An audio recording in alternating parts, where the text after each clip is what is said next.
Одной из актуальных проблем в условиях изменения климата является небрежное отношение человека к природе. Такое отношение привело к сокращению численности многих животных, некоторые из которых, находясь на грани исчезновения, нуждаются в охране, защите и популяризации. Одним из таких редких животных является бухарский олень, образец которого представлен в отделе природы Национального музея. Бухарский олень – одно из редких животных фауны Таджикистана. Его масса достигает до 200 кг, длина тела составляет 78-86 см, высота около 120 см. Окрас шерсти буровато-желтый с сероватым оттенком. При этом в летний период оно выглядит значительно светлее, чем зимой.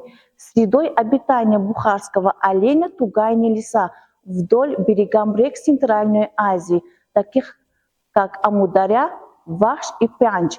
Также встречается на территории заповедника Тигровая Балка, верховье реки Кафарниган и биосферном резервате Румит.